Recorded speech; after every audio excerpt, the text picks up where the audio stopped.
I was single role. Just came out of paramedic school, trying to get my feet underneath me with that, and then applied for the academy. So that's what I was working on. I was just getting good as a paramedic before fire paramedic. So it's been a good balancing act. My crew's awesome. They've been helping me with that. I've been on for 5 years now. Yeah, so 4 years before academy. Nice. Yeah. But that was part-time, and then the single role, just EMS, and then so I kind of took the baby steps to get where I'm at. But it worked for me. I work for the city of Corpus Christi. I was a firefighter paramedic down there in Texas. So I was doing that for 4 years before I got the opportunity to come up here. So I was kind of doing it, just in a different location beforehand. I actually am brand new to fire and EMS. I was working in the oil field for 9 years prior to this, and started getting up there in age and wanting to find something a little more rewarding to do with my career, and so decided it was now or never. Probably a couple more years, I think I'd be too old to make it through an academy, so I lucked out and was able to get hired on at the right time, and everything worked out. It's been great. I'm 35. So. He was the senior of the academy.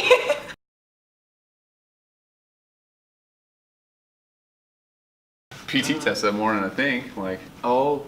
The first day we had to do our first. The new PT the test? new PT test, yeah. They kind of told us yeah. that it was new and hadn't really been tried out much.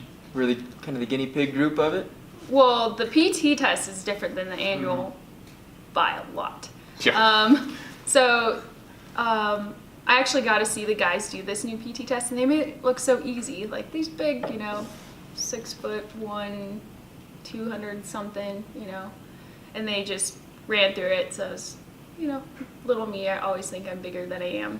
I'm like, yeah, I'm gonna do it, and it kicked my butt, but we got through it, and it was a good challenge and gave you a goal for the next time. Like, all right, I need to pick up, my time here, or I need to work on my upper body so I can get through this part easier. So it was a good challenge towards the end of the academy, like something to conquer.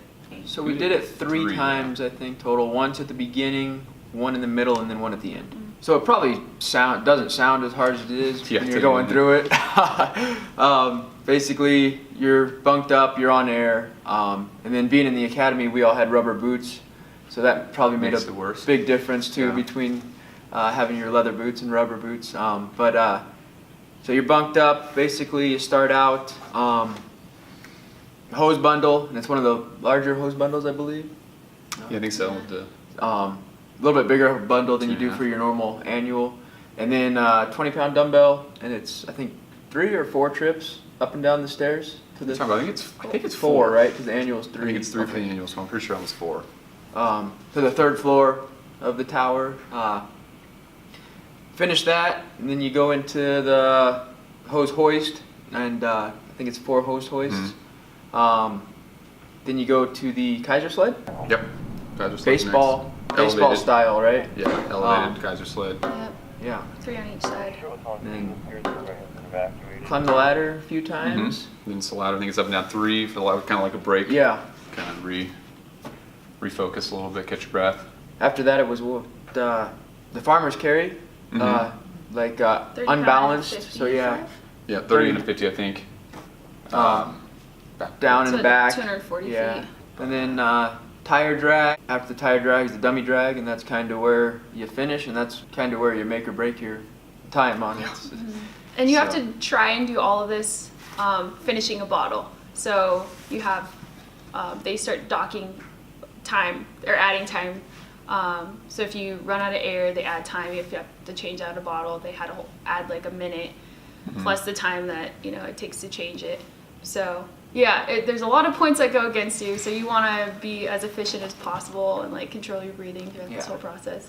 So you're exhausted, trying to breathe. The very first time we did it, we weren't on air. We just had we had the pack on, and in gear, but we didn't go on air. But by the time we did it later on, yeah, we'd all been in masks and training towards that. I honestly felt like the second testing period was my best, because the first was kind of like you said, the trial period. We weren't on air, so we didn't have that, those points against us. So it was like trying to figure out like the technique for all of this stuff, and then the second time you're like, I know what I need to do or what I need to do better, but now you're on air, so you have another factor playing against you.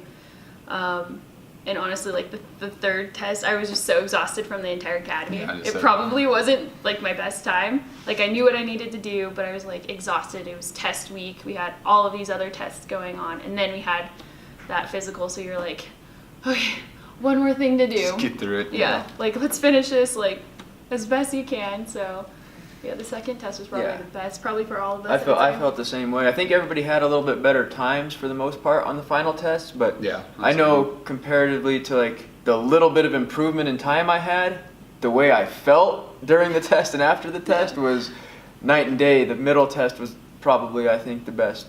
Yeah. But yeah, I think like Krista said, by the end of the academy, it was just kind of body's worn down, Yeah, your mind's kind of speed up. worn down, and it was just mentally that one just was pretty draining.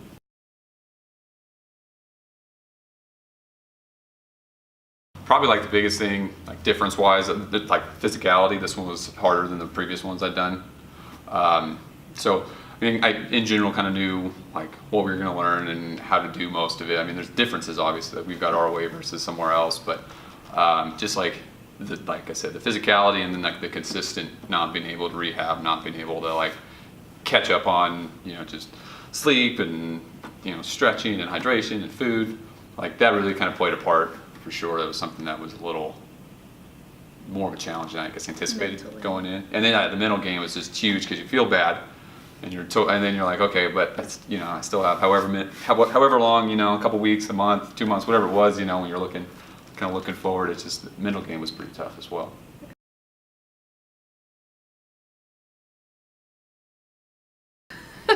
Definitely. I would run and just mountain bike and kind of, you know, just the outdoor sports. And I started talking with the other firefighters, like, how can I better prepare for this? Like, I want to be the best that I can, like, prevent injuries. Like, I want to, you know, be able to hang out with the guys and keep up with them. So they gave me a couple different plans because every academy is different. So some told me like run more because you're gonna, you know, they're gonna run you like crazy, and then some were like, no, you gotta lift more. So then I was like, I'm gonna do everything. So I started running a lot and lifting a lot, and I was like, okay, like I really don't know what to expect. This academy is gonna be way different. So yeah, leading up to the academy, I was probably killing myself in workouts, like just over the top with everything, because I really didn't know. Everybody was like, my academy was this way, my academy was this way. So yeah, I mean, it's fun, like all like the, you know, the stuff we were doing, it's cool, and I enjoy doing it. So not necessarily that. I mean, I say like the mental is just, like I said, kind of pushing through, being exhausted, being tired, you know, injuries or whatever were coming up, like working through that. That was just, you know, kind of a gut check. The heat was brutal. Like coming from Corpus, like you'd think I'd be pretty used to it, but it's just like a different caliber of heat, different kind. So that was hard. We were in just a bad, what was it? I mean, June, July, August, June, July was the, you know, the peak of when we were doing it, and yeah, 105 degrees out in a dirt lot and in bunker gear for most of the day. Like it drained on you, you know. But I mean, it's still exciting doing everything again. It's fun. It's good training. You know, so I like that. That was a good part. But there was times when you're like, gosh, dog, this is rough. Didn't know what to expect from a fire academy. I'd done some research on the internet and tried to figure it out, but it's everybody's kind of different. It sounds like every department does stuff different. Talked to a few guys ahead of time that had been through, but like Krista said, every academy is constantly changing. It depends on who the instructors are, what kind of PT program they're going to do, whether it be a super strength intensive, super, you know, lots of running, so that kind of stuff. It was, I wasn't super worried about it. I think the hardest transition for me was, as far as the physicality stuff goes, was adjusting to the heat, like acclimatizing to, you look, oh yeah, I can do this workout all day or do this, but then you put on bunker gear and your body temperature goes from, you know, just shoots straight up right away, and it doesn't like slowly acclimatize like a normal workout. And I think that was for me, that was the toughest adjustment, was trying to figure out how to push myself and get used to having my body temperature rise so quickly and rapidly. Yeah, it's tough. Going from 0 to 100, just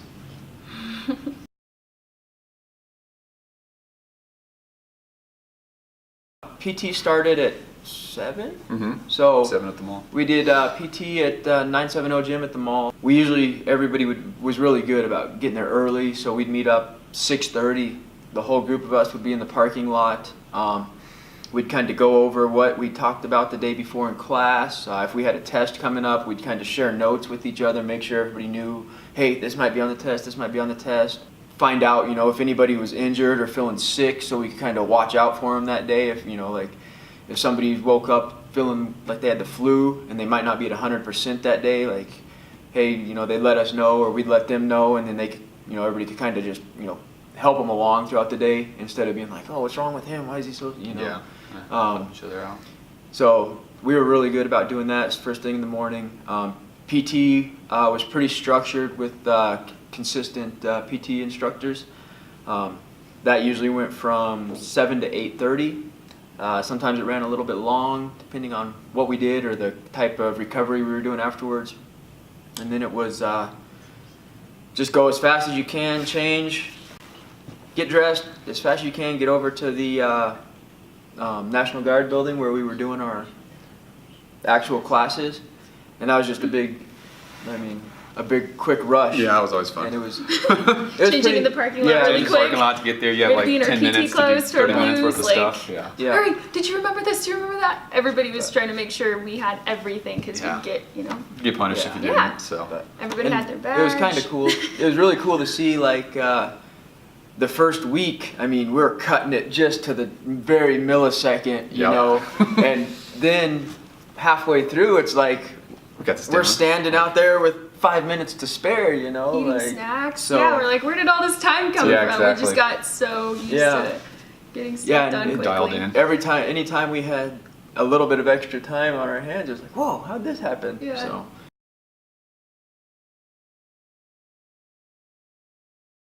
I think that's different for everybody. Some Yeah. people. Yeah, I don't Yeah. think I was like super claustrophobic. Some people absolutely like that would be super disorienting. I think it's like it's harder to breathe than you think because you're kind of working against resistance. It's like a positive pressure system, so even breathing's a little tiring. And then you've got that limited air supply that's kind of in the back of your mind, and that's something we really worked on a lot. Is like control your breathing, slow your breathing. Even I'm tired and I need to breathe. Yeah, but work on slowing it down, calm down, use less to try to extend that. Because it's a finite resource, so you need to be able to manage it. That's like, critical for fireground operations. Or you're in the maze. Yeah, you don't want to run out. You're tight and your bottle's being messed with and you're trying to make sure you know where Yeah. everything's at.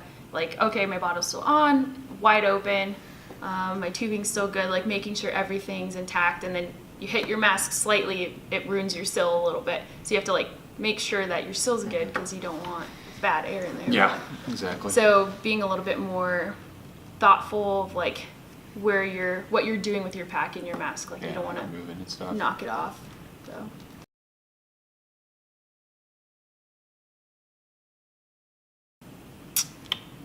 I think the I know like memorable whatever. Like I miss like the camaraderie of the group. Like that's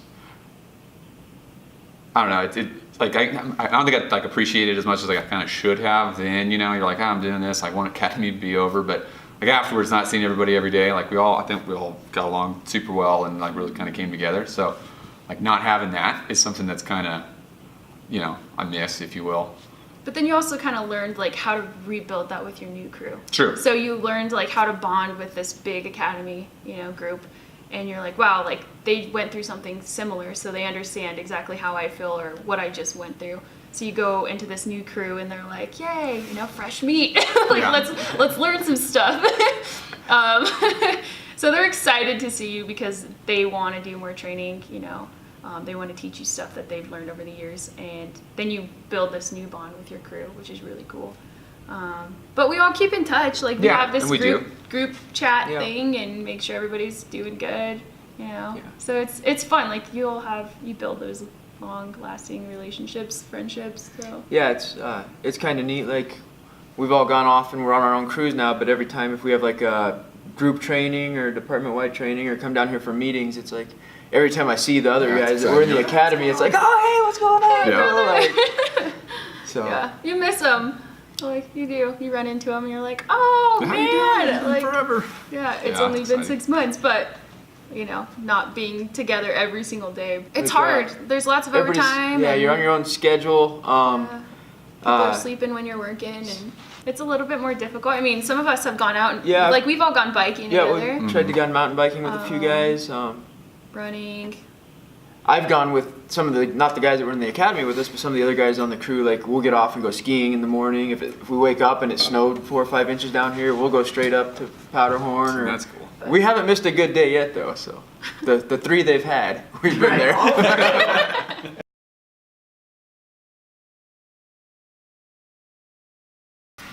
There's just so many different ways of doing things, and Yeah. every crew has their own little nuances of how they want stuff done. And so when you go through the academy, they teach you, like, you know, the general way, and you know, this is a way to do it.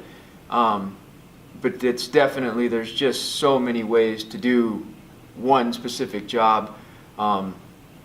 So really learning the way your crew does it and the guys you're working with just makes things go so much smoother. So I don't think you ever stop learning. I think you're constantly going to be figuring out how to work with the people you're working with, and just constantly improving and building on your skills that you learned in the academy. So it's a good foundation, but it's by no means, it's not gonna, It's not like all yeah, encompassing. it's a good foundation to build off of, but you're always gonna have stuff that you realize you don't know anything about.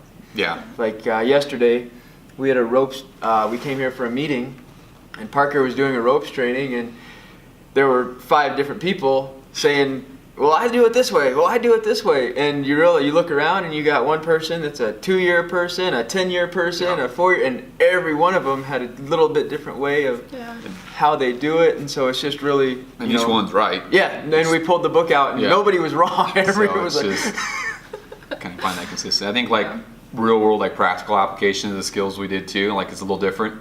Like you got this sterile environment for like testing, and this is what we're gonna do. We're gonna pull the hose. We're gonna take it here, and then like to pull up down an alley and have to do that like a trailer park, and like, well, this is different now. Like this isn't. It's all you now. Yeah, it's like, okay, how do I do that? What's the most efficient way to get that, here to there, versus what we practice and kind of like the route memorization almost that we had in academy. So we started kind of working on that towards the end, but again, it's just every situation is a little different, and you're gonna have to kind of adapt and overcome. But I think that is probably like one of the things that stands out. You're like, we didn't go over this, like this situation here, like how do I figure it out? But that's kind of what like the training is, and then that's why we practice online, and we do company trainings like quick little evolutions and stuff, just to after a call or on a call, after call's over or whatever, and be like, that was kind of a weird situation, let's talk about it, or I don't know, figure out a way to kind of simulate something to improve for the next go around.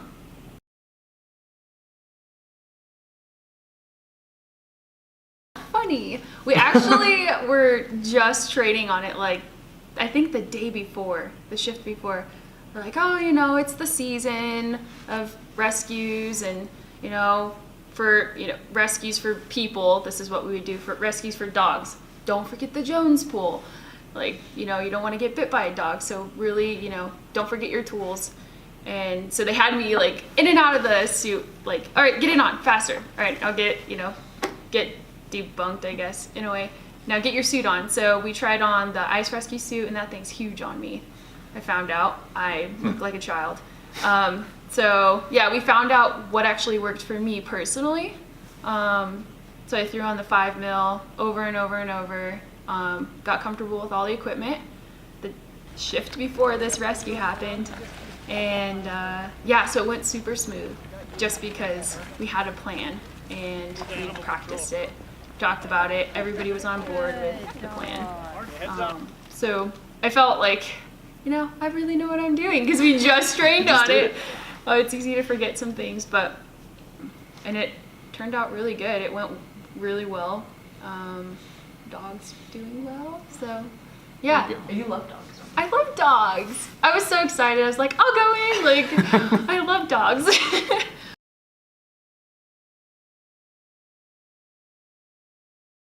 My first fire was a garage fire out in the mutual aid area between Junction and Fruita.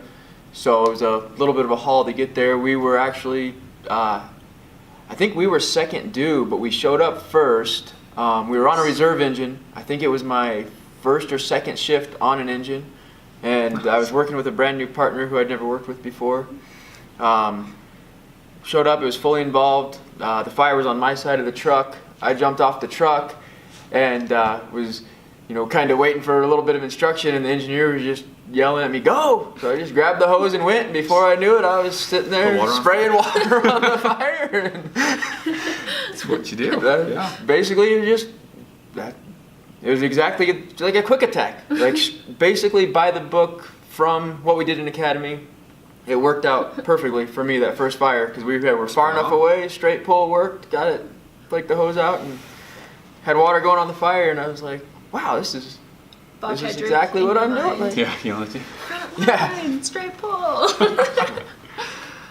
Actually, I haven't been first in. I've been like second and third due a couple times where you don't get quite, where it helps overhaul and that kind of stuff. Not necessarily like the fun part of it per se, but and even that's gone well, and whatever assignments we've had, we've been able to knock out. But nothing like super dramatic, honestly. Missed some.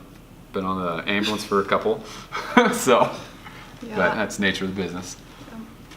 Same with me. I've been like second in, did like some roof operations, but a lot of my fires this year have been like brush fires. So yeah, that's been interesting. Brush fires, hay fires. Yeah. And that was a lot of like the progressive blaze that we did in That's Academy. So it was like we only did that a couple of times in Academy. So we trained on that as well prior to this incident. So that worked out pretty good, and that was exciting to be like, yeah, we just trained on this and it went smooth and everybody turned out okay. So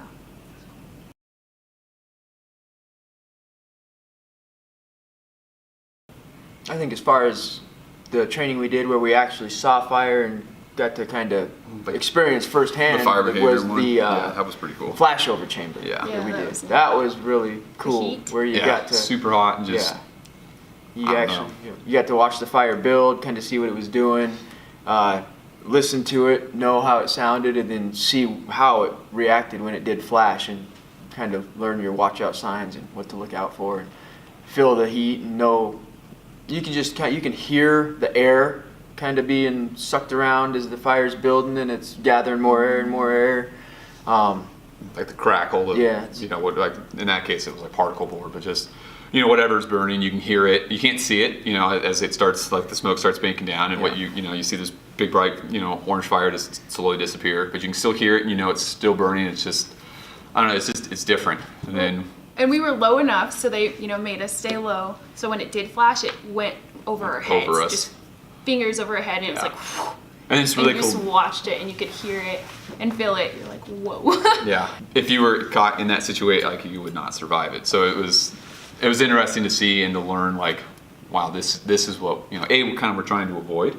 Like we want to make sure we knock down, and this is why we do it, but this is what kind of happens. And it was just, I don't know, it's neat. It's almost like surreal, especially like we're all sitting down and like the little fingers that come out. It's just super bizarre, like just this little, like, what do they call them, like angel finger? I don't know. Yeah. They have a name for them, but just these little tendrils of fire that kind of shoot over you, and you just, I don't know. It's really neat. It's super cool experience.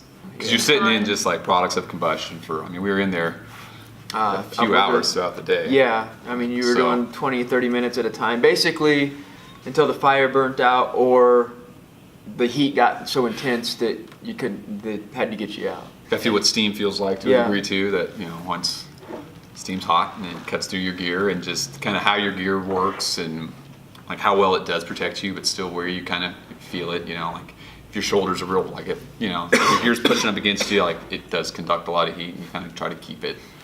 It's just like, I think that was pretty like good familiarization, because up until then we hadn't experienced heat, and we didn't really, we talked about it a lot, but we hadn't actually felt it, so.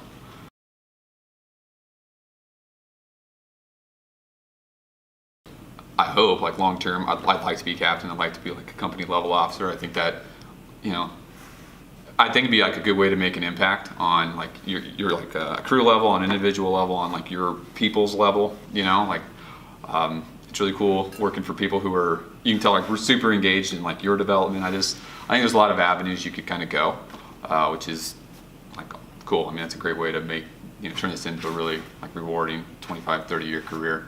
I grew up in the firehouse, so I was so used to it as a child, riding on the fire truck as a little girl, and I got to help with a fire. Probably it's not allowed anymore. Got to help out with a fire when I was 11 on the mesa, just holding a hose, I was like, this is great. Like, I want to do this.